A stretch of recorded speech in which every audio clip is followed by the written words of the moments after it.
2장 8절부터 11절까지 읽겠습니다. 요한계시록 2장 8절부터 11절. 자, 우리 다 같이 한 목소리로 봉독하겠습니다. 시작. 서머나 교회의 사자에게 처음이며 마지막이요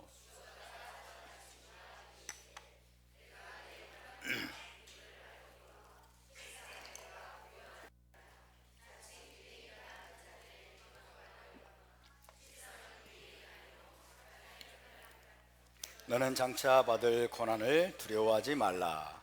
볼지어다 마귀가 장차 너희 가운데서 몇 사람을 옥에 던져 시험을 받게 하리니 너희가 10일 동안 환난을 받으리라.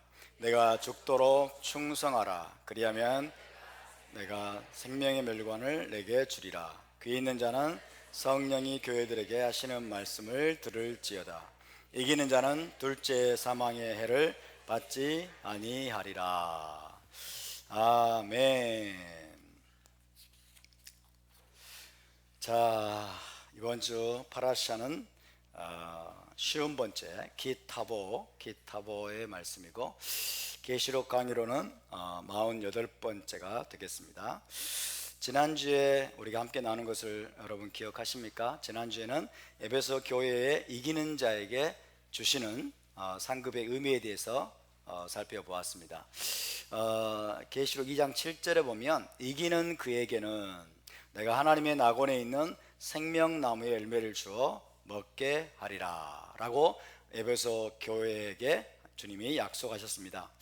한마디로 말하면 범죄로 인해서 아담과 하와가 쫓겨나온 에덴 동산으로 돌아가게 하시고 그곳에서 영생을 누리게 하시겠다는 놀라운 약속입니다. 범죄한 아담과 하와에게는 생명나무에 접근하는 것이 금지가 됐습니다.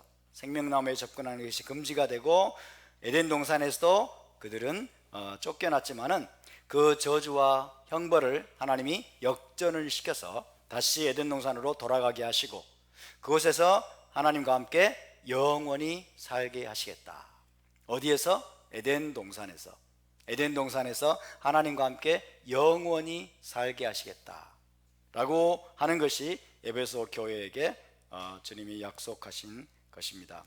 사실 모든 믿는 자들이 꿈꾸고 바라보는 영광스러운 미래가 바로 그것입니다. 모든 믿는 자들이 꿈꾸고 바라보는 영광스러운 미래는 저 천당으로 떠나는 것이 아니라, 저 천당으로 죽으면 떠나는 것이 아니라 회복된 에덴 동산에서 생명나무 열매를 먹으면서 우리 하나님과 영원히 사는 것임을 믿으시기 바랍니다. 그것이 모든 믿는 자들이 사모하고 갈망하고 추구해야 될 가장 아름다운 목표인 줄로 믿습니다. 회복된 하나님의 낙원, 회복된 에덴 동산에서 영원히 찬란한 영광의 빛 가운데 하나님과 함께 사는 것, 여러분 그것을 바라보고 계십니까? 그것을 볼 수 있는 눈이 열려 있습니까? 그것을 위해서 우리의 모든 시간, 우리의 모든 열정, 우리의 모든 재물, 우리의 모든 생애까지도 기꺼이 다 전부 투자해서 여러분 그것은 얻을 만한 가치가 있는 것을 믿으시기 바랍니다. 무엇을 위해서 우리의 시간을 드리겠습니까? 무엇을 위해서 우리의 물질을 바치겠습니까? 무엇을 위해서 우리의 열정과 에너지와 우리의 모든 것을 드릴 수 있겠습니까? 그 한 가지가 있다면 여러분 회복된 에덴 동산, 회복된 하나님의 낙원에서 그분과 함께 영원토록 살기 위해서라면 우리가 기꺼이 모든 것을 바치고 드리고 투자해야 될 줄로 믿습니다. 그런 지혜로운 자들이 다 될 수 있기를 주의 이름으로 축원합니다. 그렇지만 여러분 하나님은 그것을 오직 이기는 자에게만 주시겠다고 말씀하십니다. 이기는 자에게는, 이기는 그에게는 내가 하나님의 낙원에 있는 생명나무의 열매를 주어 먹게 하리라. 모든 사람에게 주신 것이 아닙니다. 모든 믿는 자에게 주신 것이 아닙니다. 우리가 토라를 배운다고 주시는 것이 아닙니다. 샤밧과 절기를 지킨다고 주시는 것이 아닙니다. 교회에 등록해서 다니고 있다고 주시는 것이 아닙니다. 무엇입니까? 이기는 자에게는, 이기는 자에게만 약속된 것이 여러분 회복된 에덴 동산 그리고 생명나무 열매를 먹는 것, 이것을 기억하시기 바랍니다. 무엇을 이겨야 됩니까? 죄를 이기고 육체의 정욕을 이기고 니골라당의 유혹을 이기고 짐승과 적그리스도의 무시무시한 핍박까지도 여러분 이기는 자들, 그런 자들에게 에덴 동산이 약속되어 있다는 것을 기억하시기 바랍니다. 그래서 우리는 그 말씀에 특별히 유의해야 됩니다. 이기는 자에게는 이란 말씀에 특별히 유의해야 됩니다. 왜냐하면 교회 안에 너무나 속이는, 우리를 잘못된 길로 인도하고 우리를 오해하게 만드는 그런 교리가 교회 안에 만연되어 있기 때문입니다. 한 번 구원은 영원한 구원이다. 한 번 예수님을 영접한 사람은 절대로 버림받지 않는다. 예수를 구주로 영접하고 고백하는 사람은 오늘 죽어도 천당 간다. 그 구원은 영원한 것이기 때문에 절대로 뺏기지 않는다. 이런 식의 가르침이 교회 안에 만연되어 있기 때문에 우리는 우리 주님의 말씀에 특별히 유의해야 됩니다. 이기는 자에게는, 이기는 그에게는 내가 하나님의 있는 생명나무의 열매를 주어 먹게 하리라. 그 말은 무슨 말입니까? 이기지 못하는 자에게는 생명나무의 열매가 주어지지 않는다는 것입니다. 이기지 못하는 자는 에덴 동산에 들어갈 수 없다는 말씀입니다. 우리는 이건 무서운 말씀이에요, 여러분. 그래서 최종 구원에 이르는 길은 절대로 넓은 길이 아닙니다. 절대로 쉬운 길이 아닙니다. 아무나 갈 수 있는 길이 아닙니다. 굉장히 좁고 협착한 길임을 믿으시기 바랍니다. 좁고 협착하고 많은 고난을 통과하면서 끝까지 하나님에 대한 충성과 헌신을 입증해야 들어갈 수 있는 것입니다. 아멘입니까? 제 이야기입니까? 제 이야기가 아닙니다. 저는 젊었을 때부터 성경을 연구하고 공부하면서 정말 무시무시한 말씀들이 너무 많은데, 여러분, 구원에서 떨어져 나갈 가능성이 있다는 말씀들이 성경에 너무너무 무지무지하게 많은데 왜 한 번 구원은 영원한 구원이라고 할까? 이해할 수가 없었어요. 예수를 그냥 입으로 고백만 하면 오늘 죽어도 천당 가니까 구원의 확신을 가지고 살아.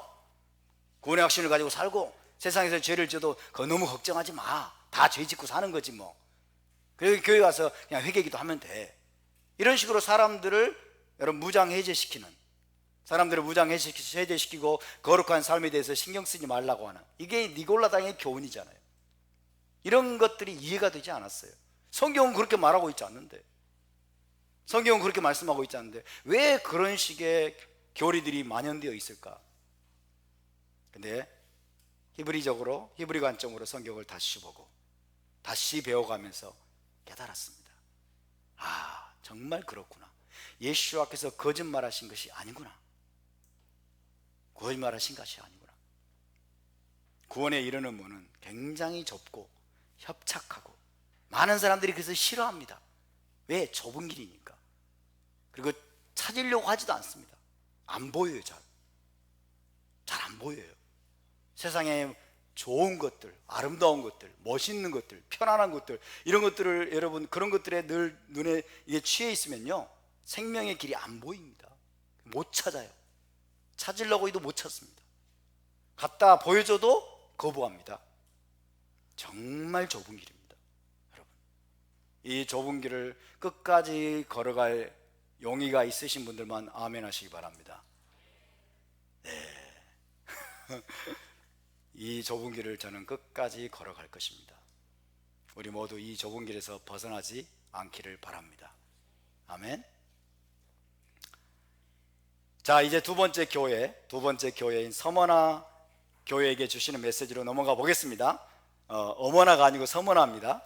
서씨네요. 여기도 우리 교회 서씨가 많은데, 우리 교회 희한하게 서씨가 많아요. 자, 서씨 한번 손 한번 들어보실래요? 서씨 한번 손 한번 들어보세요. 웬 서씨가 이렇게 많은지. 예. 자, 서씨교회입니다. 서씨교회. 서머나 교회에게 주시는 메시지로 넘어가 보겠습니다. 8절을 우리 함께 읽겠습니다. 8절 시작. 서머나 교회의 사자에게 편지하라. 처음이며 마지막이요 죽었다가 살아나신 이가 이르시되 서머나 서머나. 자, 서머나 교회, 서머나라고 하는 도시가 있습니다. 서머나라고 하는 도시는 어디입니까? 여기 보면은 자, 봅시다. 이게 반모섬이죠. 이게 소아시아 이제 터키 지역입니다. 터키 지역이고 이게 터키 지역이고요. 여기가 반모섬, 반모섬에서 가장 그래도 가까운 곳이 여기 에베소입니다. 에베소. 여기가 에베소예요. 여기는 밀레도라는 사도 바울이 고별 설교를 했던 밀레도라고 하는 항구 도시고요. 반모섬에서 가까운 에베소 지역이 바로 이곳입니다. 그 다음에 서머나가 어딜까요? 북쪽으로 약 35마일 정도, 북쪽으로 35km 정도 떨어진 항구 도시입니다. 역시 항구 도시고 무역도시입니다. 그래서 에베소, 서머나, 그 다음에 버가모 얘기입니다. 버가모 빨간 거 보이십니까? 버가모, 그 다음에 두아디라, 이렇게 돌아갑니다. 그죠? 시계 방향으로 돌아가는 거예요. 따라서 에베소, 서머나, 버가모, 두아디라, 사데, 빌라델비아, 라오디게아, 이렇게 돌면서 메시지를 전달하는 거죠. 편지를 전달해서 낭독하게 하는 겁니다. 소아시아의 7교회가 바로 모든 시대의 교회를 지금 대표하는 것으로 요한계시록이 나오고 있습니다. 그래서 에베소에서 북쪽으로 약 35km 정도, 35마일, 킬로가 아니라 35마일 정도 떨어진 항구 도시입니다. 에베소 못지않게 부유한 상업도시이고 무역도시였습니다. 그러면서 로마 황제 숭배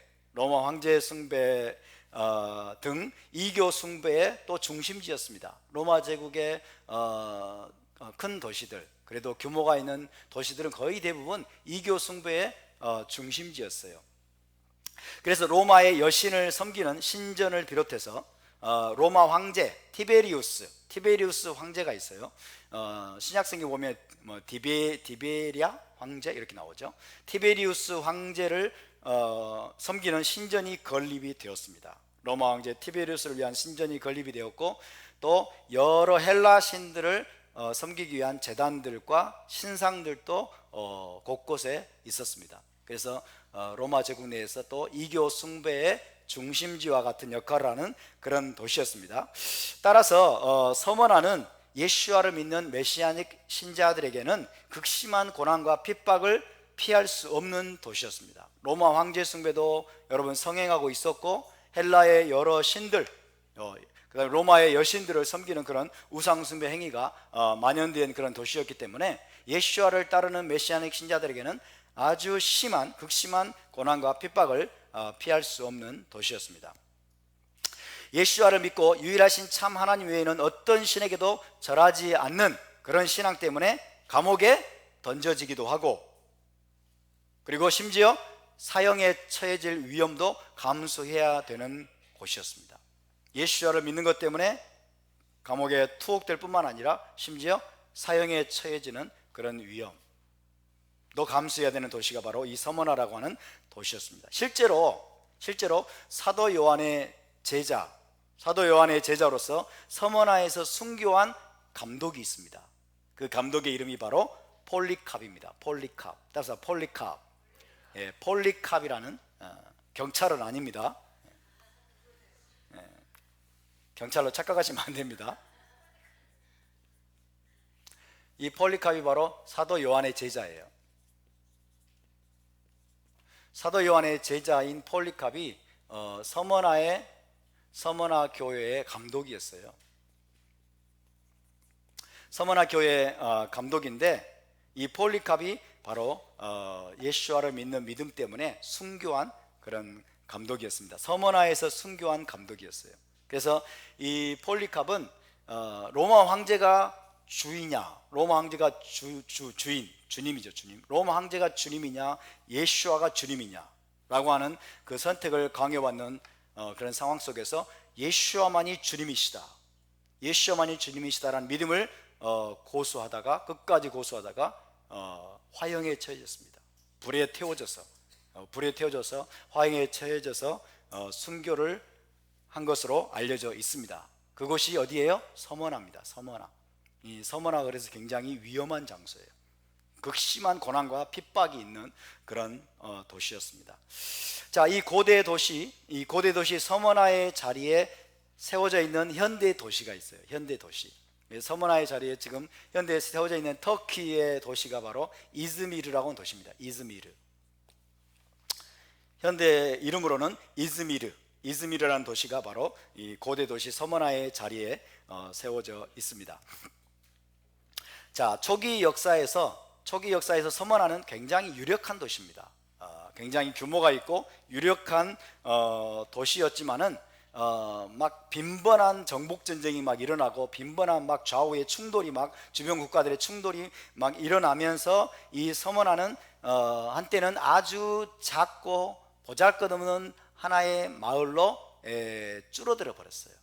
아주 작고 보잘것없는 하찮은 마을로 줄어든 적이 있었습니다. 처음 한때는 굉장히 번성하고 유력한 도시였는데 잦은 전쟁, 그래 충돌로 말미암아서 작고 하찮은 그런 마을로 줄어든 적이 있었습니다. 그러다가 헬라의 알렉산더 대제가 그 지역을 정복하고서 그가 서머나를 재건했습니다. 서머나를 재건했고 그로 인해서 서머나는 다시 유력한 도시의 명성을 회복하게 되었습니다. 그리고 알렉산더의 후계자들이 서머나를 크게 발전시켜서 굉장히 아름다운 헬라의 도시로 확장을 시켰습니다. 그래서 말하자면, 다른 말로 표현해 보자면 서머나는 죽었다가 다시 살아난 도시인 셈입니다.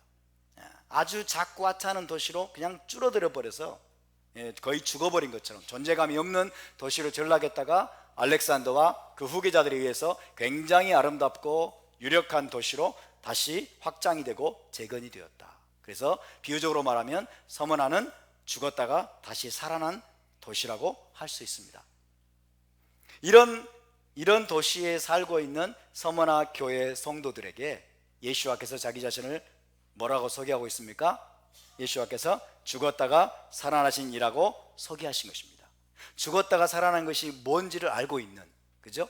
그런 서머나 교회에게 예수와께서 자기 자신을 죽었다가 살아나신 이라고 소개를 하고 있는 것입니다.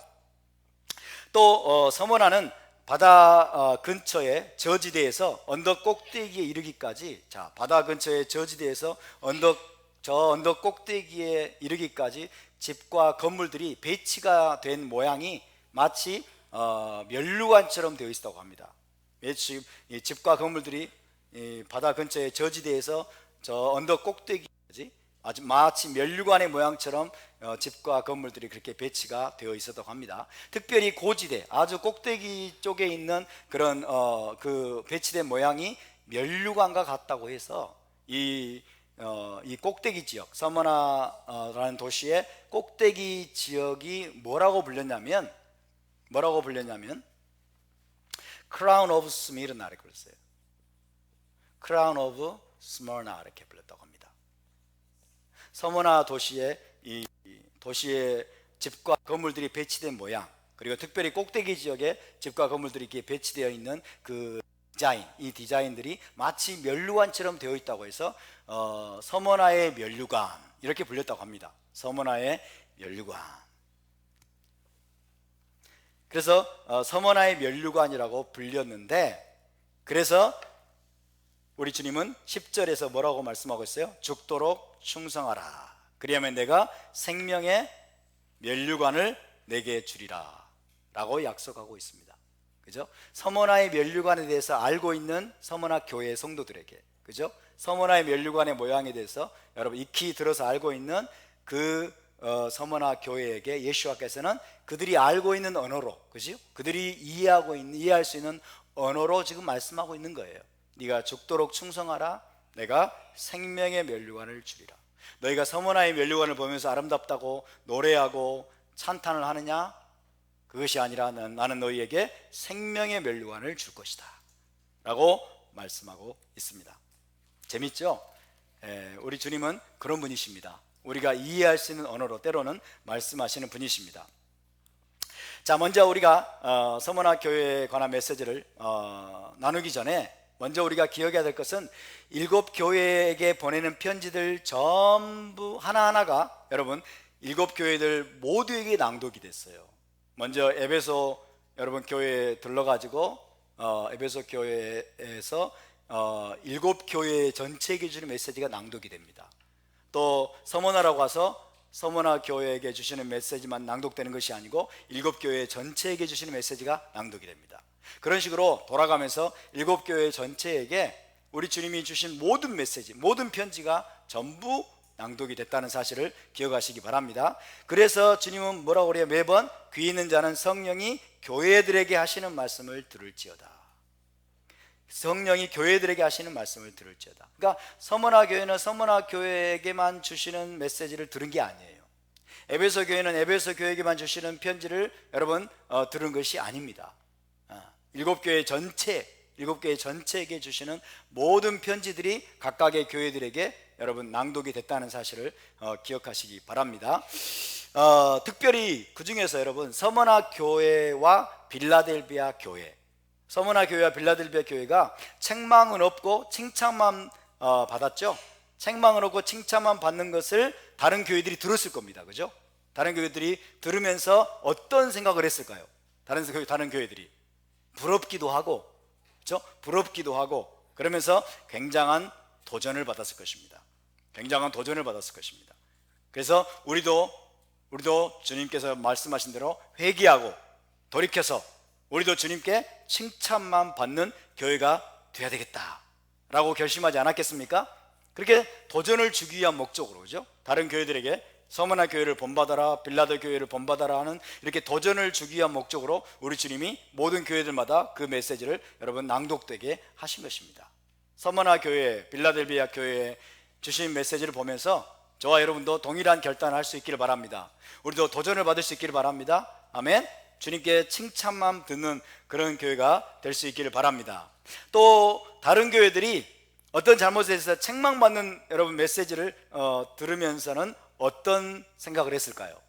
자, 에베소 교회가 책망받는 어떤 내용을 서머나 교회가 들었다면 어떤 생각을 했을까요?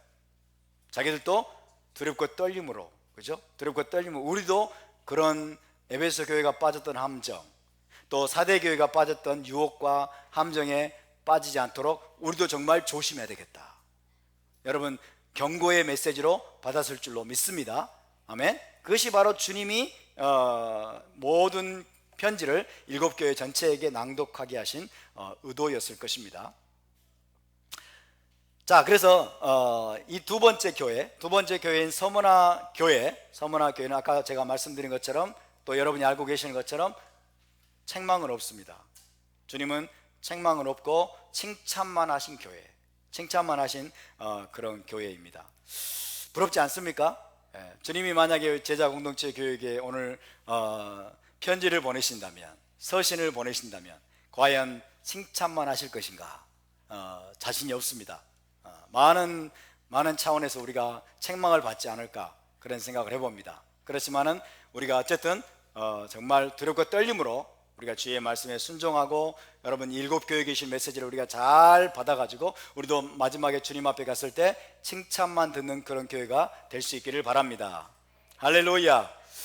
그런데 여러분, 그렇게 칭찬만 받은 것이, 서머나 교회가 칭찬만 받은 것이 결코 쉽게 된 것은 아니라는 사실을 기억해야 됩니다. 결코 쉽게 된 것이 아니다. 결코 그냥 된 것이 아니라는 사실을 우리는 잊지 말아야 됩니다. 서머나 교회의 형편이 어떠했습니까? 조금 전에 제가 말씀드린 대로 예수와를 믿는 신앙 때문에 극심한 환난과 핍박이 가해지고 있었고, 심지어 감옥에 갇히거나 또 폴리캅 이 감독처럼 처형당할 수도 있는 위험이 늘 도사리고 있는 그런 상황 속에서 서머나 교회가 살았습니다. 늘 여러분 극심한 환난과 핍박이 그들을 포위하고 있었어요. 잘못하면 붙잡혀가지고 감옥에 갇히고, 고대 시대에 감옥에 갇히는 것은 무엇을 위한 것일까요? 처형을 위해서 기다리는 거예요. 고대 시대 때는요, 몇 년형, 너는 몇 년형 이런 게 없어요. 그죠? 재판을 때려가지고 너는 10년형, 너는 5년형 이런 게 없어요. 감옥에 그냥 천쳐넣는 것은 처형 올려서 잠시 대기시키는 거예요. 그죠? 그러니까 감옥에 갇히는 것. 그래서 그러다가 이제 때가 되면 끌려 나와가지고 처형당하는 그런 위험이 늘 도사리고 있는 그 도시가 바로 서머나였어요.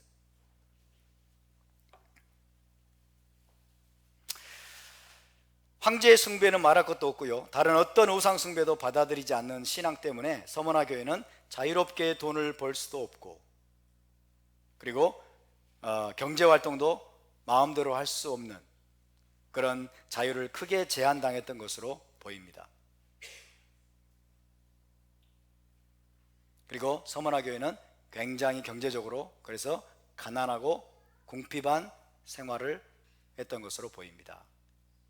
거기 2절을 보니까 내가 내 환난과 궁핍을 알거니와 이렇게 말씀하고 있어요.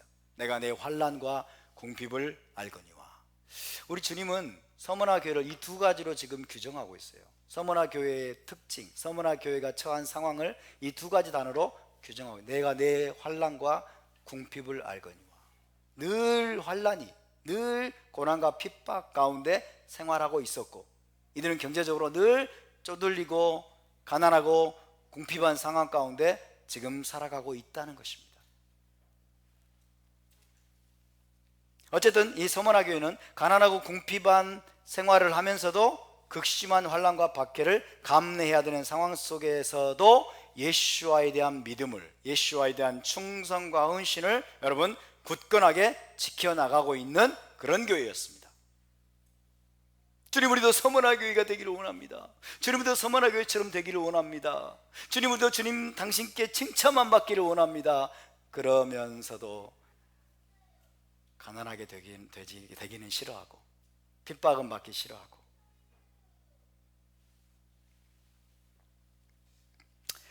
여러분, 그렇기 때문에 서머나 교회에게 보내는 편지에는요, 저와 여러분이 듣기 싫어하는 단어들이 가득 차 있습니다. 가난, 궁핍, 환난, 고난, 감옥이 나오죠? 시험, 죽음, 사망, 이런 단어들이 주를 이루고 있습니다. 서머나 교회를 주님이 칭찬을 하고 계시는데, 서머나 교회에 대한 그에게 보내는 메시지 가운데서 이런 우리가 듣고 싶어 하지 않는 단어들, 이런 표현들이 주를 이루고 있어요. 서머나 교회처럼 되기를 원하십니까? 이제 아멘이 사라져 버렸어요. 9절을 우리 함께 읽어보겠습니다. 9절 시작. 내가 내 환난과 궁핍을 알거니와 실상은 내가 부요한 자니라. 자칭 유대인이라 하는 자들의 비방도 알거니와 실상은 유대인이 아니요 사탄의 회당이라. 여러분, 서머나 교회처럼 주님께 칭찬받을 만한 믿음의 수준에 도달하는 것은 모든 것이 부유하고 풍족하고 아무런 고난이나 핍박도 없는 평안한 상태에서 되는 것이 아닙니다. 오히려 그 반대입니다. 모든 것이 부유하고 풍족하고 부족함이 없고 평안한 삶을 살게 되면 오히려 교회는 빠른 속도로 부패하고 타락하기 쉽습니다. 그것이 인류의 역사이고, 그것이 이스라엘의 역사이고, 그것이 또 교회의 역사입니다. 부족함이 없고 풍족하고 평안하고 아무런 핍박도 없을 때에는 우리가 영적으로 여러분 빠른 속도로 성장을 해서, 방해하지 않으니까 아무도, 빠른 속도로 성장을 해서 주님께 정말 칭찬받는 믿음의 수준에 도달할 것 같은데, 그 반대라는 거예요. 빠른 속도로 추락합니다. 빠른 속도로 타락합니다. 빠른 속도로 부패하게 됩니다. 빠른 속도로 하나님을 떠나는, 빠른 속도로 하나님을 배반하는, 여러분 그런 모습을 보였던 것이 이스라엘의 역사이고 교회의 역사예요. 교회의 역사입니다.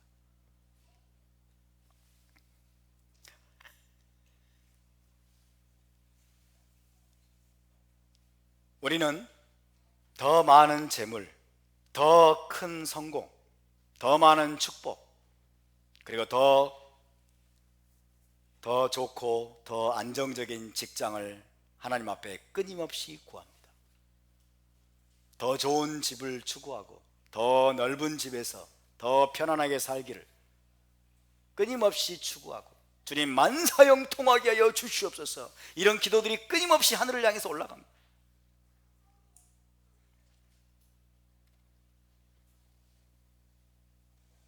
교회는 더 큰 건물을 짓기 원하고 더 많은 사람들을 교회 안으로 끌어들여 가지고 교회 안에 사람이 막 10,000명이 되고 20,000명이 되고 더 큰 영향력을 세상 가운데 여러분 나타내려고 몸부림을 치고 있습니다. 교회 성장, 더 교회가 성장하는 게 목적이 되어 있죠. 더 많은 사람들이 와가지고 교회가 인원이 많아지고 조직력이 탄탄해지고 그다음에 물질적으로 부족함이 없는 그런 상태가 되면 무엇이든지 막힘없이 할 수 있을 것이라는 그런 착각 가운데 빠져 있는 경우가 굉장히 많습니다. 아무것도 부족함이 없는 상태를 우리가 늘 바라보고 늘 여러분 물질적인 풍성함과 부요함과 축복을 위해서 우리가 바라보면서 늘 기도하지만 과연 그것이 좋은 것일까요? 과연 그것이 우리를 부패하고 타락하게 만들지 않을 것이라고 저와 여러분이 자신할 수 있겠습니까? 여러분, 우리는 서머나 교회에 대한 메시지를 통해서 우리의 가치관을 재정립해야 될 줄로 믿습니다. 하늘의 관점, 천국의 관점에서 무엇이 정말로 가치 있고 어떤 것이 정말로 부유한 것인지, 우리가 무엇에 부유하고 무엇에 풍요로운 자가 되어야 하는지를 다시 한번 가슴에 새겨야 되는 것입니다. 자, 9절을 다시 한번 읽어보겠습니다. 9절 시작. 내가 내 환난과 궁핍을 알거니와 실상은 내가 부요한 자니라. 가장 자칭 유대인이라는 자들의 비방도 알거니와 실상은 유대인이 아니요 사탄의 회당이라. 여러분, 우리가 정말로 중요하게 추구하고 붙잡아야 될 것이 무엇입니까? 무엇이 정말 부요하고 풍족한 것입니까? 무엇이 우리를 부요하게 만듭니까? 정말 우리가 중요하게 붙잡아야 될, 소중하게 붙잡고 추구해야 될 진정한 부요가 무엇입니까? 오늘 서머나 교회에 주님은 분명하게 말씀하십니다. 내가 내 환난과 궁핍을 알거니와 실상은 내가 부요한 자니라. 서머나 교회는 외적으로 경제적으로는 가난하고 궁핍하고 늘 쪼들리는 삶을 살고 있었습니다. 그런데 그것은 천국의 관점에서 실상이 아니에요. 경제적이고 외적인 상황은 물질적으로 물질적으로 부족하냐, 가난하냐, 부자냐, 이것은 천국의 관점에서는 그것이 실상이 아닙니다. 주님이 뭐라고 말씀하세요? 실상은 거예요. 주님이 실상을 말씀해 주고 있어요. 영적인 실상. 실상은 뭐라고? 실상은 내가 부요한 자니라고 말씀하고 있어요. 할렐루야. 실상은 서머나 교회가 부요한 교회였습니다. 실상은 내가 부요한 자니라. 외적인 상황이나 경제적인 상태와 상관없이 서머나 교회는 영적으로, 신앙적으로 굉장히 부요하고 풍성하고 풍족한 상태였다는 것을 기억하시기 바랍니다. 이것이 천국의 역설입니다. 이것이 하나님 나라의 역설이에요. 성경에는 역설로 가득 차 있어요. 역설로. 세상적으로는 가난하고, 세상적으로는 보잘것없고, 세상적으로는 하찮고, 세상적으로는 아무도 신경 써주지 않지만 천국에서는 큰 자라고 말씀하시는 것들이 성경에 많이 나옵니다. 이 천국의 역설을 저와 여러분이 이해할 수 있게 되기를 바랍니다. 그래서 우리가 무엇을 정말 추구해야 될 것인지, 무엇을 향해서 우리가 달려가야 될 것인지, 여러분 그 가치관을 바로 세워야 될 줄로 믿습니다. 사람들은 영적으로도 부요하고 경제적으로도 부요한 삶을 추구하지만 그것은 결코 쉽지 않습니다.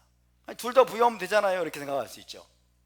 영적으로도 부유하고 경제적으로도 부유하면 좋지 않을까요? 이렇게 생각하면서 여러분 영적으로도 부유한 자가 되기를 원하고, 그 다음에 경제적으로도 물질적으로도 부유하고 부족함이 없는 그런 삶을 사람들이 추구하고 기도를 하죠.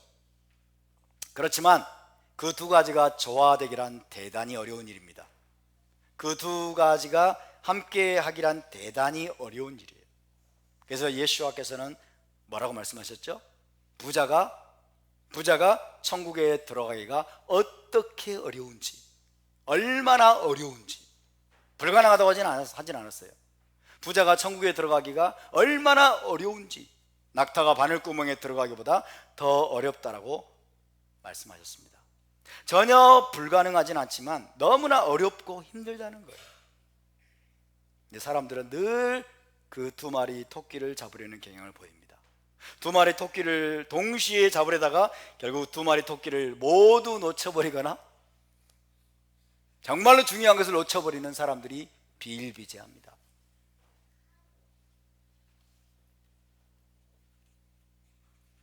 어떤 여러분 교회의 모습이 바로 그런 모습인지 보여주는 모델이 있죠.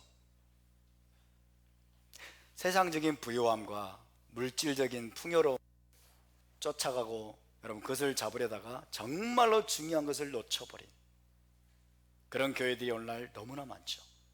서머나 교회와 정반대되는 교회들이 너무나 많죠. 성경에도 나옵니다.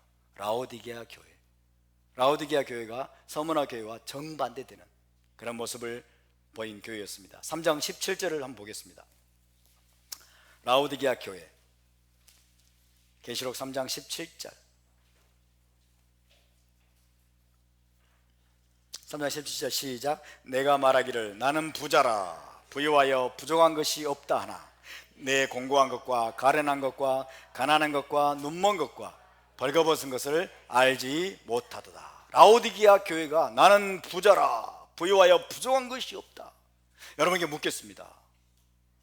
자, 라오디게아 교회 성도들이 여러분 곳곳을 다니면서 만나는 사람마다 나는 부자야, 나는 부유해서 부족한 게 없어 라고 말하고 다녔을까요? 아닐까요? 그렇게 말하고 다녔을까요? 아닐까요? 그럼 주님이 거짓말하신 거예요? 그들의 행동으로 그렇게 했다는 거예요. 그들의 행동으로. 누가 자기를 부자라고 자랑하고 다니는 사람 어디 있겠어요? 그죠?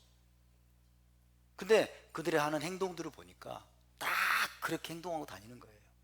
여러분, 부자가 되면 물질적으로 부유하고 물질적으로 풍요로워지면 사람들이 그렇게 행동하고 다니기 쉽습니다. 왜? 정말로 중요한 걸 놓쳐버리는 거예요. 정말로 중요한, 정말로 가치 있게 여기고 붙잡아야 될 소중한 가치들을 여러분 쫓아가지 않는, 그러면서 물질적으로 풍요롭고 부유한 그런 삶 속에 여러분 자기 만족에 빠져있는 그런 상태가 마치 이렇게 고백하고 있는 것과 똑같은 거예요. 나는 부자라 부유하여 아무것도 부족한 것이 없다 라고 라오디게아 교회는 그들의 행동으로, 여러분 그들의 행동으로 그렇게 말하고 있었다는 거죠. 그때 거기에 대해서 우리 주님은 뭐라고 말씀하시냐면, 그러나 내 공고한 것과 내 가련한 것과 가난한 것과 눈먼 것과 벌거벗은 것을 알지 못하는구나.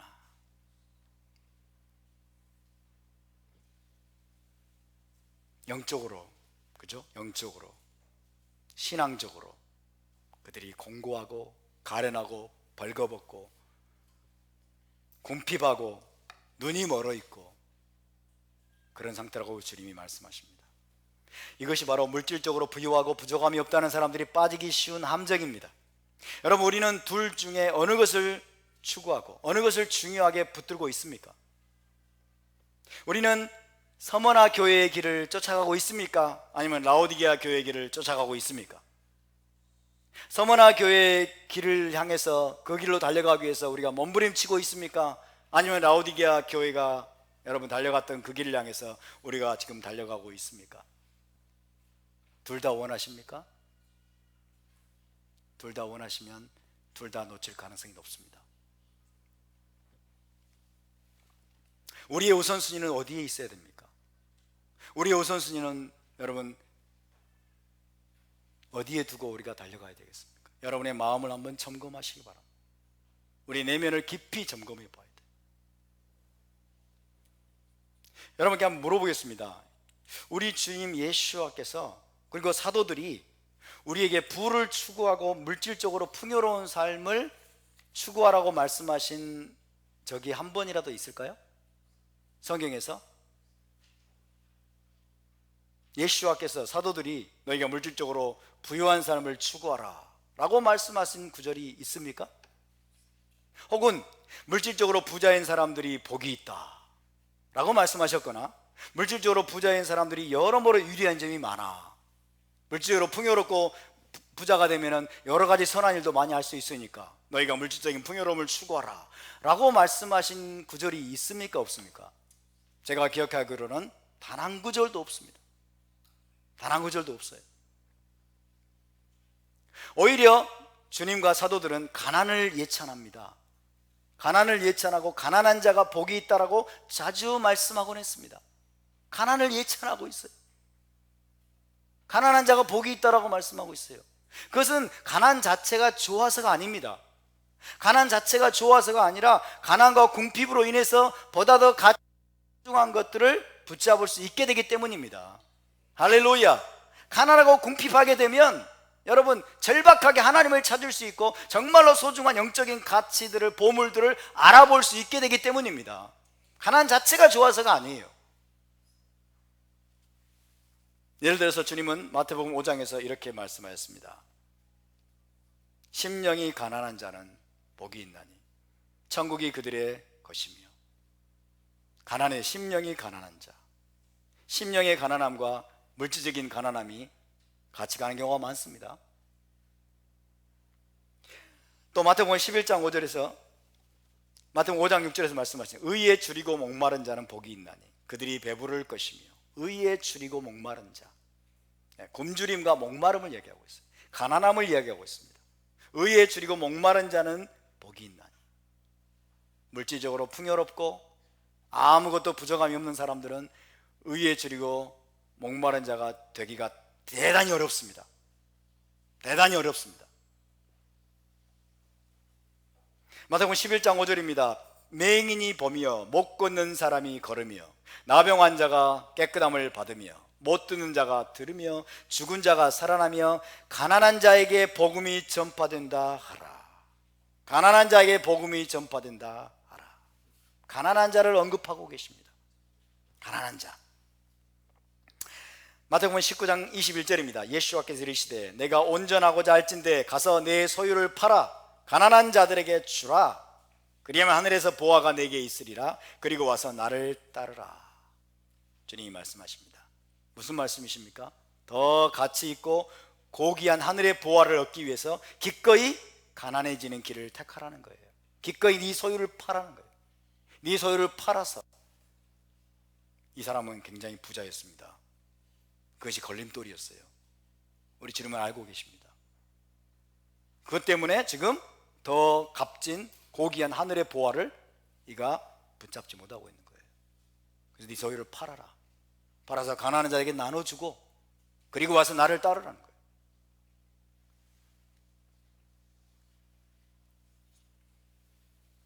누가복음 6장 20절 21절 정말 이거는 더 노골적이죠. 예수와께서 눈을 들어 제자들을 보시고 이르시되 너희 가난한 자는 복이 있나니 하나님의 나라가 너희 것이며 지금 굶주린 자는 복이 있나니 너희가 배부름을 얻을 것이며 지금 우는 자는 복이 있나니 너희가 웃을 것이며 너희 가난한 자, 너희 굶주린 자, 너희 지금 우는 자 복이 있도다.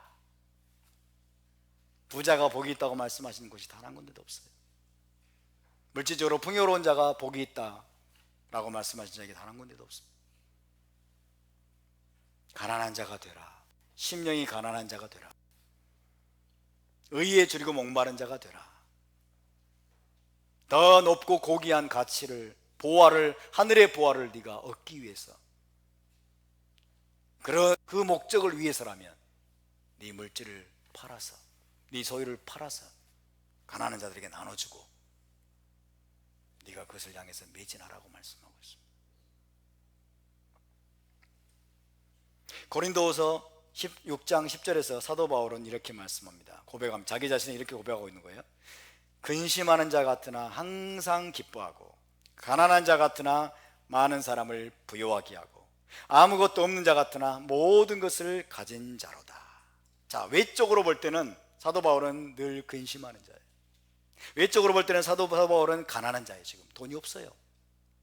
외적으로 볼 때는 사도 바울은 여러분 아무것도 없는 자예요. 그죠? 경제적으로, 물질적으로 사도 바울은 가난한 자, 아무것도 없는 자예요. 근데 지금 그의 영적 상태를 말하고 있어요.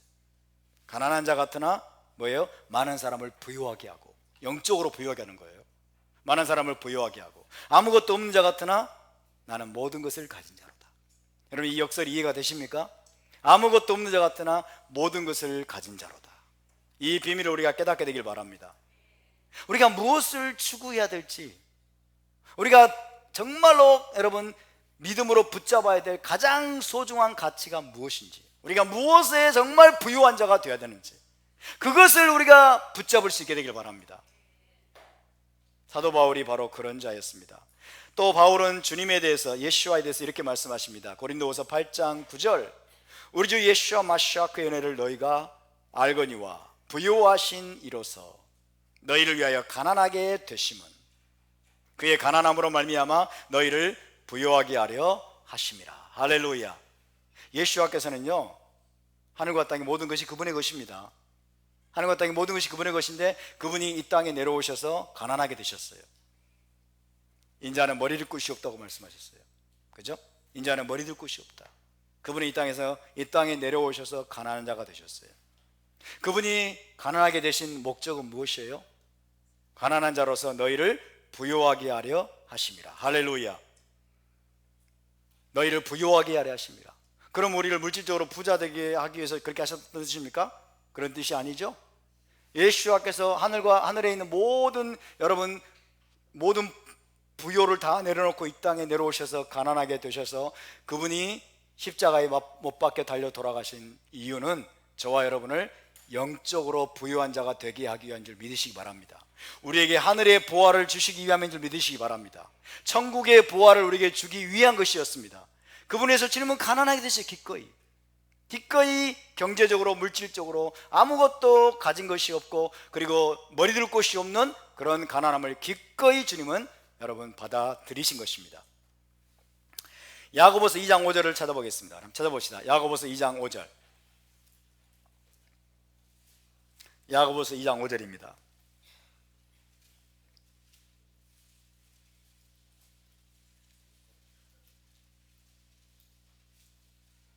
야고보서 2장 5절 시작. 내 사랑하는 형제들아 들을지어다. 하나님이 세상에서 가난한 자를 택하사 믿음에 부요하게 하시고 또 자기를 사랑하는 자들에게 약속하신 나라를 상속으로 받게 하지 아니하셨느냐. 할렐루야. 사도 야고보가 지금 말씀하고 있습니다. 내 사랑하는 형제들아 들으라. 쉐마. 하나님이 세상에서 가난한 자를 택하셨다. 가난한 자를 택하셨다. 가난한 자를 택하셔서 믿음에 부요하게 하셨다. 또 자기를 사랑하는 자들에게 약속하신 나라를 상속으로 받게 하지 아니하셨느냐. 진정한 부요를 그들에게 주셨다는 거예요.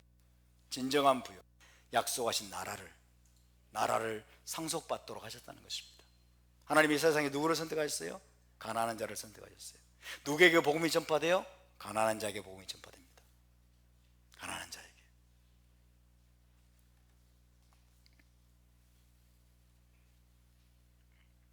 사도 바울은 디모데전서 6장에서 굉장히 중요한 말씀들을 하고 있습니다. 디모데에게 굉장히 중요한 권면들을 하고 있는데 우리 함께 찾아보겠습니다. 디모데전서 6장 9절부터 보겠습니다. 디모데전서 6장 9절에서 12절. 오늘 우리가 물질 만능주의에 살고 있습니다. 물질 만능주의, 황금 만능주의. 사람들이 물질적으로 늘 풍요롭고 부유한 삶을 살기를 여러분 그런 사회 가운데 우리가 살고 있어요. 이것이 과연 성경적으로 우리가 추구해야 될 그런 삶인가를 우리가 심각하게 생각해야 됩니다. 여러분 심각하게 생각해야 돼요. 세상 사람들은 부자 되세요 이렇게 말해요. 부자 되세요. 우리는 그냥 아무 생각 없이 그게 좋은 말인 줄 알고 부자 되세요. 부자 되세요. 성경에서 그렇게 말씀하고 있는 것입니까 과연? 그게 우리에게 정말 도움이 되겠습니까? 디모데전서 6장 9절에서 12절을 우리가 천천히 한번 읽어보겠습니다. 시작. 부하려 하는 자들은 시험과 올무와 여러 가지 어리석고 해로운 욕심에 떨어지나니 곧 사람으로 파멸과 멸망에 빠지게 하는 것이라. 돈을 사랑함이 일만하게 뿌리가 되나니 이것을 탐내는 자들은 미혹을 받아 믿음에서 떠나 많은 근심으로써 자기를 찔렀도다.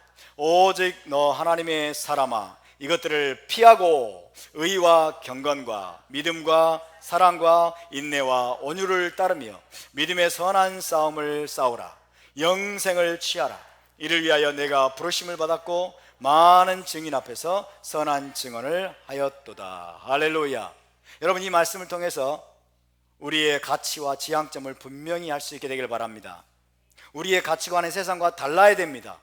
우리의 바라보는 것은 세상과 달라야 됩니다. 우리의 추구하는 바는 세상과 달라야 됩니다. 세상 사람들은 물질적으로 부유하고 물질적으로 풍요롭고 부자 되기를 원합니다. 그냥 부자 되면 좋은 줄 알고 열심히 돈을 벌고 열심히 경제적으로 많은 여러분 활동들을 하면서 그저 많은 수입을 올리는데 혈안이 되어 있습니다. 부자 되세요가 축복의 말인 줄로 알고 있습니다. 정말 그렇습니까? 우리도 혹시 여러분 그런 풍조에 지금 휩쓸려 있지는 않습니까? 아무 생각 없이 살면, 우리가 하나님의 말씀을 쉐마하지 않으면 여러분 그런 풍조에 휩쓸려 가는 거예요. 그런 풍조에 휩쓸려 가서 내가 부자 아닌 것에 대해서 자책하고 절망하고 원망하고 원통하고 부자들에 대한 미움과 증오심이 우리 안에서 일어나게 되고 이렇게 되는 거예요. 여러분,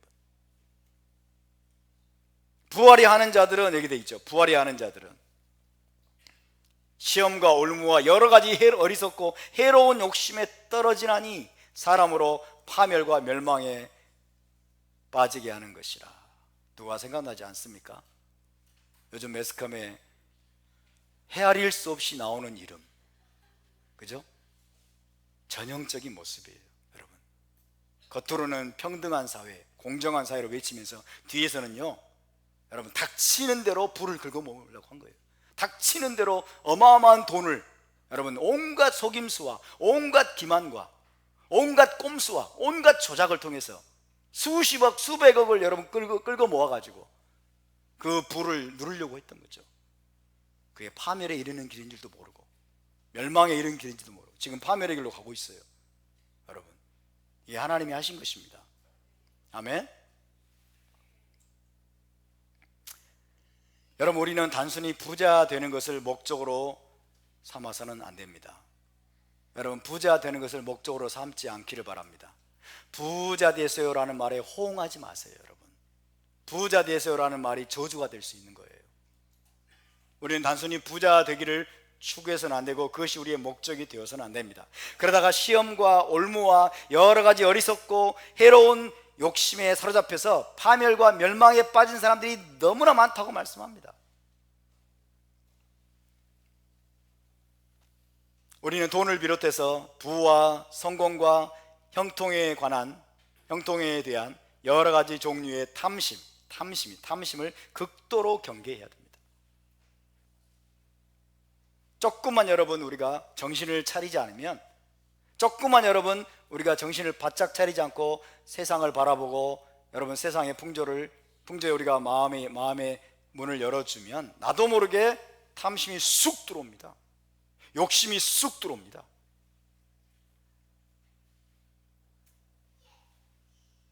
그리고 세상과 비교하기 시작합니다. 세상 사람들과 비교하기 시작해요. 그죠?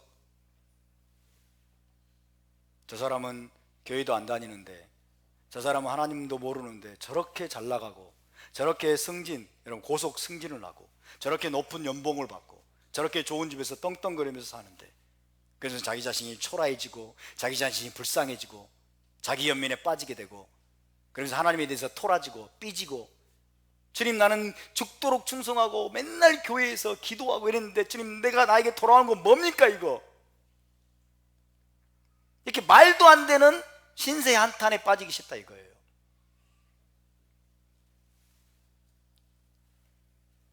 그럼 우리는 무엇을 추구해야 되겠습니까? 여러분, 믿음의 부요한 자가 되어야 될 줄로 믿습니다. 믿음의 부요한 자가 되어야 될 줄로 믿습니다. 영적으로 부요한 자가 되어야 될 줄로 믿습니다.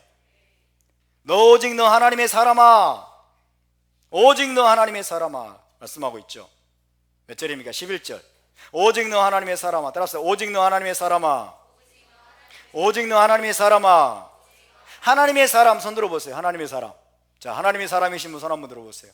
하나님께 속한 사람, 하나님의 사람아, 우리에게 말씀하시는 겁니다. 아멘. 이것들을 피하라라고 말씀하고 있어요. 돈에 대한 욕심을 피하라. 탐심을 피하라. 단순히 부자가 되려고 하는 그것을 목적으로 삼지 말라고 말씀합니다. 이것들을 피하고, 그 다음에 뭐라고 되어 있어요? 의와 경건과 믿음과 사랑과 인내와 온유를 따르며. 할렐루야. 우리가 정말로 추구해야 될 것, 정말로 소중히 여기면서 우리가 붙잡아야 될 가치, 소중한 가치를 말씀하고 있어요. 의와 경건과 믿음과 사랑과 인내와 온유를 따르며, 그 다음에 믿음의 선한 싸움을 싸우라. 따라서 믿음의 선한 싸움을 싸우라. 영생을 취하라. 이를 위하여 내가 부르심을 받았고 많은 증인 앞에서 선한 증언을 하였도다. 믿음의 선한 싸움을 왜 싸워야 됩니까? 영생을 취하기 위해서. 영생을 취하기 위해서. 저는 과거에 영생을 취하라는 말씀이 이해가 안 됐어요. 왜 오늘 죽어도 천당 가는데 뭘 영생을 취해? 그잖아요. 예수 믿으면 오늘 죽어도 천당 가는데 영생을 취하라는 말은 뭔 말이에요 도대체? 하나님이 세상을 이처럼 사랑하사 독생자를 주셨으니 이는 저를 믿는 자마다 멸망하지 않고 영생을 얻게 하려 하심이라. 예수 믿었으면 영생 얻은 거 아니야? 나는 영생 얻었고 오늘 죽어도 천당 가는데 왜 사도 바울은 영생을 꽉 붙잡아라 라고 말하는 거지? 영생을 취하라고 꽉 붙잡아라. 놓치지만 그 영생을 놓치지 않도록 하기 위해서 너희가 믿음의 선한 싸움을 싸우라고 말씀하고 있는 거예요. 이 영생이 뭐예요? 올라마바예요. 아멘? 메시아 왕국과 회복된 에덴 동산에 들어가는 것은 여러분 우리가 꽉 붙잡아야만이 취할 수 있는 것입니다. 우리가 믿음의 선한 싸움을 통해서 여러분 영적으로 우리가 무너지지 않고 패배하지 않고 여러분 우리의 영적인 여정을 마지막까지 완주해야만이 얻을 수 있는 것이 영생입니다. 할렐루야. 이게 히브리적인 복음이에요. 저는 이것을 몰랐을 때는 이게 이해가 안 되는 거예요. 한 번 건 영원한 구원이고 나는 예수 믿어서 영생 얻었는데 나는 지금 죽어도 천당 가는데 무슨 영생을 이렇게 꽉 붙잡아야 돼? 이게 잘못된 생각입니다. 여러분, 정말 믿는 자들이, 하나님께 속한 자들이 정말로 사모하고 간절히 추구하면서 달려가야 될 것은 무엇이냐? 의와 경건과 믿음과 인내와 온유를 따르며 추구하며, 그 말이에요. 추구하며 믿음의 선한 싸움을 싸우라. 영생을 취하라. 영생을 붙잡아라. 영생을 놓치지 말고 꽉 붙잡고 그것을 놓치지 않기 위해서 믿음의 선한 싸움을 싸우라 라고 말씀하고 있습니다. 그것이 최고의 보화이기 때문에, 그것이 최고의 보화이기 때문에. 아멘? 그렇게 하지 못하도록 하기 위해서 사단은 계속해서, 세상은 계속해서 우리에게 물질적인 부요와 물질적인 풍요로움과 여러분 물질적인 것들을 쫓아가도록 우리를 유혹하고 그것으로 해서 우리를 미혹하고 빗나가게 만들고 우리를 넘어지게 하려고 여러분 지금도 부지런히 우리 주변에서 우리를 공격하고 있는 것입니다. 여러분 이 말씀은 돈을 벌지 말라는 뜻이 아닙니다. 아시겠죠? 사업하시는 분들 열심히 사업하세요. 돈을 벌지 말라는 뜻이 아니에요. 돈을 벌지 말라는 뜻이 아니라, 일하지 말라는 것이 아니라 우리 열심히 일을 해야 됩니다. 아멘? 열심히 일을 해서 돈도 벌고 또 여러분 저축도 하고 당연히 여러분 그렇게 해야죠. 그런 뜻이 아니라 우리의 우선순위를 말하는 거예요. 우리의 우선순위, 우리가 정말로 소중하게 추구하고 우리가 붙잡아야 될 가장 강력한 가치들을 말하는 것입니다. 아멘? 그러면 여러분 부와 재물 자체가 잘못된 것입니까? 돈이 잘못된 것입니까? 그런 것은 아닙니다. 돈이 잘못된 것은 아니에요. 다만 여러분 부와 재물이 우리에게 있다면 우리는 그것을 정말 가치 있게 사용하는 법을 배우고 또 그렇게 살아야 됩니다. 아멘? 돈 벌어서 뭐 하실랍니까? 부자 되세요 그러는데 돈을 벌어서 내가 뭐 하려고 하는 것인가를 돌아보세요. 그 하나님이 주시는 그 돈을 가지고, 그 부를 가지고 나는 지금 어떻게 살고 있는가? 나는 돈을 벌어서 무엇을 하려고 하는가? 이게 중요한 거예요. 이해되십니까? 이게 중요한 겁니다. 세상 사람들은요, 부호 자체가 목적이에요. 물질적인 풍요로움 자체가 목적이에요. 더 큰 집을 여러분 장만하고, 더 뭐 벤츠니 더 좋은 차를 막 타고, 그 다음에 막 여기저기 막 원하는 대로 여행 다니고 좋은 거 먹으러 다니고 막 즐기고 향락을 즐기고, 이 자체가 세상 사람들의 목적이에요. 그러나 우리의 가치는 그런 것들이 아니기 때문에, 우리가 돈을 버는 것은 잘못이 아니지만 하나님 우리에게 때로는 물질적인 부유함을 주시고 풍요로움을 주실 때 우리가 그것을 가지고 무엇을 할 것인가, 어떻게 살 것인가, 그리고 내가 지금 돈을 벌려고 하는데 돈을 벌어서 무엇을 하고 어떻게 살려고 하는 것인가의 그 목적과 그 초점과 그 추구가 중요한 것입니다. 아멘? 그것에 대해서는 디모데전서 6장 17절 19절까지 말씀이 있습니다. 6장 17절에 19절. 자, 여러분이 비교적 부유하다고 생각하시는 분들, 이 말씀을 잘 들으십시오. 17절에 19절 읽습니다. 시작. 내가 이 세대에서 부한 자들을 명하여 마음을 높이지 말고 정함이 없는 재물에 소망을 두지 말고 오직 우리에게 모든 것을 후히 주사 누리게 하시는 하나님께 두며 선을 행하고 선한 사업을 많이 하고 나누어 주기를 좋아하며 너그러운 자가 되게 하라. 이것이 장래에 자기를 위하여 좋은 터를 쌓아 참된 생명을 취하는 것이니라. 할렐루야. 이것이 여러분 우리에게 물질이 주어질 때, 그죠? 우리에게 재물, 물질의 축복이 우리에게 주어질 때 우리가 기억해야 될 것입니다. 재물이 주어지고 우리에게 물질이 많아지고 여러분 부족함이 없어지면 우리 마음이 높아지기 쉬워요. 굉장히 높아지기 쉽습니다. 마음이 높아지면 어떻게 돼요? 하나님께 소망을 두지 않습니다. 하나님을 찾지 않습니다. 왜? 돈으로 다 해결되거든. 돈으로 해결되기 때문에 하나님을 찾을 필요가 없는 거예요. 그렇게 되기가 쉬워요. 그래서 마음을 높이지 말고, 그러죠. 마음을 높이지 말고 정함이 없는 재물에 소망을 두지 말고, 어디에 소망을 두라? 오직 우리에게 모든 그 물질이 어디에서 왔느냐를 생각하라는 거예요. 그 물질이 어디에서 왔느냐, 그 물질을 주사 모든 것을 후히 주사 누리게 하시는 하나님께 계속해서 브라카를 올려드리고, 할렐루야, 하나님께 영광을 올려드리고 선을 행하고, 그 다음에 더 중요한 그겁니다. 선을 행하고 째다카 선한 사업을 많이 하고 나누어 주기를 좋아함. 이게 여러분 부자들에게 주시는 하나님의 도덕적인 명령입니다. 아멘. 물질적인 축복을 받은 자들에게 주시는 하나님의 명령임을 기억하시기 바랍니다. 선을 행하고 선한 사업을 많이 하고 나누어 주기를 좋아하며 너그러운 자가 되게 하라. 그럼 어떻게 돼요? 이것이 장래에 자기를 위하여 좋은 터를 쌓아 참된 생명이 뭐예요? 영원한 생명입니다. 올라마봐, 영원한 생명을 취하는 것이니라. 할렐루야. 이제 그림이 좀 보이십니까? 그림이 보이십니까? 돈 버는 것을 성경은 반대하지 않습니다. 사업을 하고 여러분 자영업을 하고 그 다음에 돈을 벌기 위해서 열심히 일을 하는 것 좋은 일입니다. 좋은 일입니다. 그러나 무엇을 위해서 그렇게 하는가를 명확히 하십시오. 돈을 벌어서 내가 어떻게 살아야 될 것인지 그 가치관과 그 기준을 명확히 하시기 바랍니다. 할렐루야. 하나님이 주시는 모든 것들이, 하나님을 계신 모든 것들이 여러분 결국 영원한 생명을 위한 투자, 영원한 생명을 취하기 위한 도구로 사용되는 것이 가장 아름다운 일인 것입니다.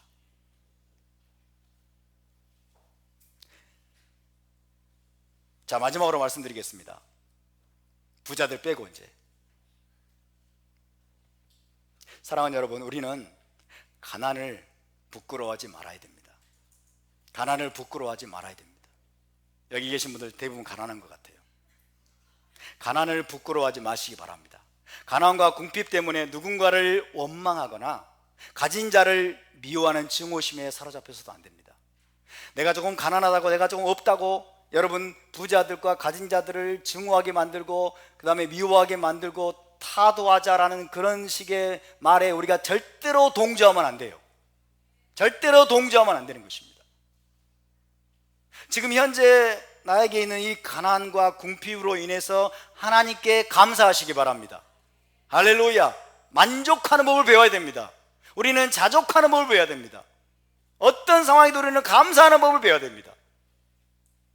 가난을 부끄러워하지 마십시오. 우리의 가난과 궁핍이 게으름의 결과가 아니라면, 그죠? 게을러서 가난하게 된 사람은 물론 부끄러워해야 돼요, 솔직히. 안 그렇습니까? 일할 수 있는데 일하자고 빈둥빈둥 놀면서 가난하게, 이거는 부끄러운 일입니다. 그죠? 근데 가난과 궁핍이 게으름의 결과가 아니라면 우리는 가난을 부끄러워하면 안 됩니다. 우리는 가난과 궁핍과, 여러분 정말 내가 너무나 부족하다, 내가 너무나 궁핍하다, 이렇게 이런 상황에 대해서 부끄러워하지도 말고 원통해하지도 말고 힘들어하지도 말아야 됩니다. 그럼 우리는 어떤 생각을 해야 됩니까? 어떤 생각을 해야 됩니까? 가난한 자가 복이 있다잖아요. 성경에서 너희 가난한 자가 복이 있다잖아요. 심령이 가난한 자가 복이 있고 가난한 자에게 복음이 전파된다잖아요. 그 말은 무슨 말입니까? 우리가 우리의 가난과 궁핍을 여러분 기회로 여겨야 된다는 거예요. 기회입니다. 어떤 기회입니까? 영적으로 부여해질 수 있는 기회입니다. 아멘. 영적으로 부여해지고 신앙적으로 부여해지고, 그죠? 하나님께 더 가까이 가고 하나님을 더 찾을 수 있고 하나님을 더 가까이서 뜨겁게 사랑하고 경배하고 하나님을 더욱더 의지하고 하나님께만 소망을 둘 수 있는 여러분 기회라는 것을 기억하시기 바랍니다. 가난은 절대로 부끄러워할 것이 아닙니다. 가난은 절대로 원망하거나 원통해하거나 누군가를 미워하거나 증오하거나 여러분 또 하나님을 원망하거나 그럴 것이 아니에요. 성경은 가난한 자가 복이 있다고 말씀하고 있어요. 왜? 영적으로 부여해질 수 있는 기회이기 때문에. 왜? 하나님을 더 찾을 수 있는 기회이기 때문에. 하나님을 더 의지할 수 있는 기회이기 때문에. 하나님께 더 소망을 둘 수 있는 기회이기 때문에. 진정으로 가치 있는 올라마바 메시아 왕국과 천국의 보화를 향해서 자신의 모든 것을 여러분 추구하고 드릴 수 있는 기회이기 때문에. 할렐루야. 가난한 자들은 마음이 높아지기가 어렵습니다, 솔직히. 그죠? 안 그런 사람도 물론 있지만 가난한 자들은 늘 겸손한 자가 되기 쉽습니다. 겸손한 자가 되기 쉽습니다. 가난한 자들은 늘 하나님께 소망을 두기가 쉽습니다. 그래서 가난은 기회입니다.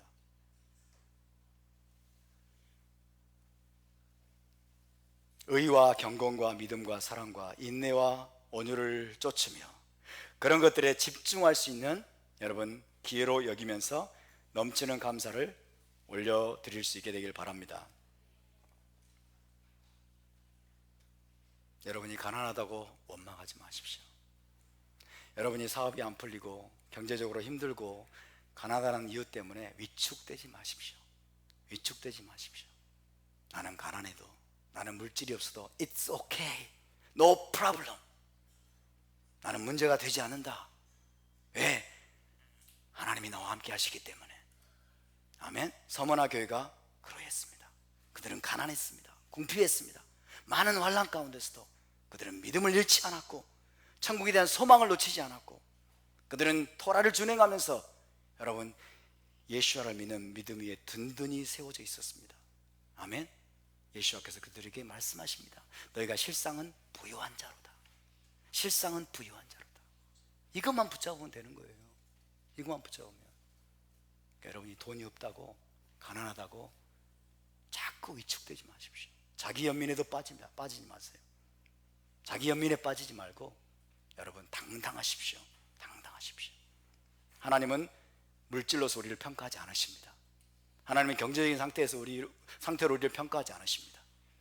오늘 이 서문화 교회에 대한 메시지를 통해서 우리가 정말 소중하게 추구해야 될 것, 여러분, 그것은 영원한 부요, 천국의 보화, 여러분 영적으로 부요한 자가 되는 것, 그것이 우리의 추구가 되어야 될 줄로 믿습니다. 아멘.